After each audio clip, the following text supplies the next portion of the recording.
Film itu harus disupport oleh pemerintah. Bagaimana film itu jadikan kekuatan propaganda.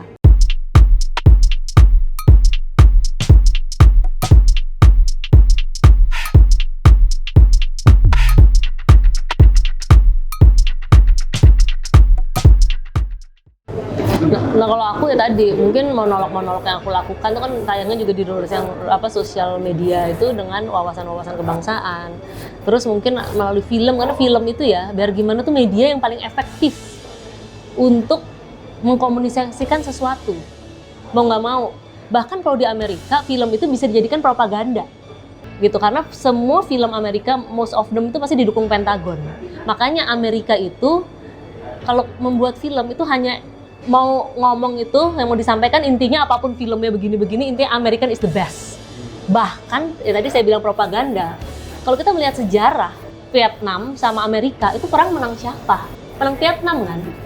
Kalau baca sejarah di Google juga tahu perang Vietnam dan Amerika itu dimenangkan oleh Vietnam.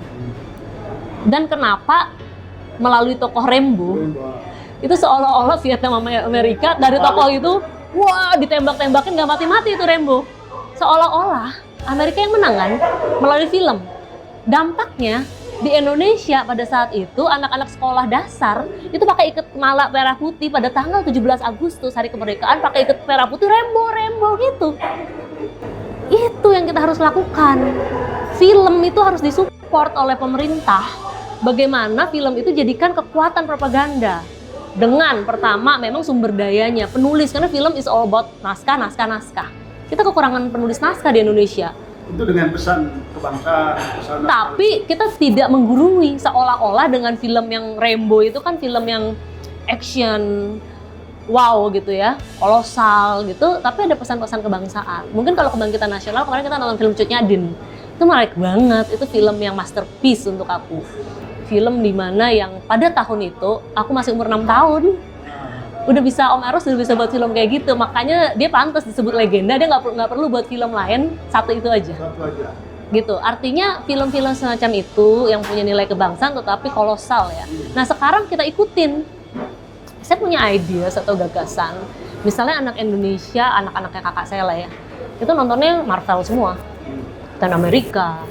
Kita harus buat tokoh-tokoh lokal dengan kearifan, kekuatan budaya lokal kita, tetapi bisa menjadi hero gitu, hebat yang nggak mati-mati, bisa segala macam gitulah. Jadi kita ini perlu bangun kesadaran dari anak-anak muda bangsa ini.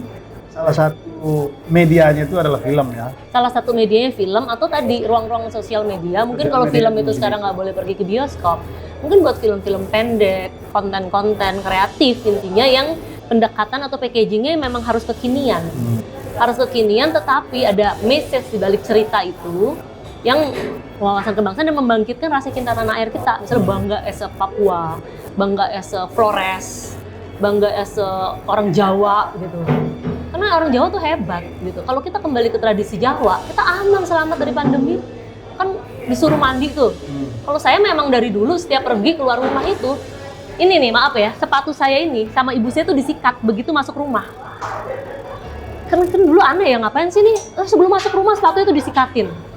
Nah sedangkan lagi musim pandemi ini semua orang cuci tangan. Kalau saya memang dari dulu pulang masih cuci tangan, mandi, sepatu disikat gitu. Jadi memang orang Jawa tuh ngajarin kebersihan, dan bahkan rumah orang zaman dulu tuh ada kendi ya. Kalau di depan tuh ada kendi. Jadi emang orang tuh masuk rumah mandi dulu gitu. Nah kalau kita benar-benar mengikuti tradisi yang sangat kultural ini sebagai orang Jawa misalnya, karena aku orang Jawa, kearifan lokal, kita selamat emang makan yang sehat-sehat, olahraga, kena matahari pagi, bertani. Nah kalau nggak salah pada zaman Orde Baru itu ada program namanya Apotik Hidup sama Warung Hidup. Itu program di mana yang dibuat pada saat itu Apotik Hidup dan Warung Hidup, artinya di setiap lahan kita di belakang rumah kita mempunyai tanaman hidup dan apotek hidup ya. Kalau mereka memikirkan ini udah 20 tahun, berapa puluh tahun ke depan akan ada pandemi dan semua orang punya ini, selamat kita. Ketika kita disuruh di rumah aja, kita nggak akan kelaparan, ada sayuran. Dan mungkin kita nggak kena virus, orang kita sehat, minum rempah-rempah terus gitu kan.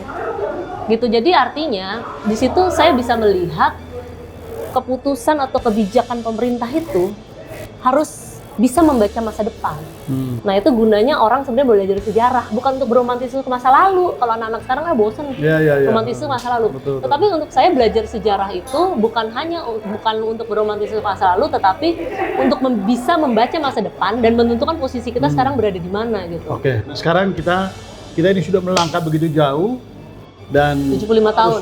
harus perubahan juga begitu Kencang. cepat ya. Sementara ya kadang-kadang masyarakat kita juga nggak siap.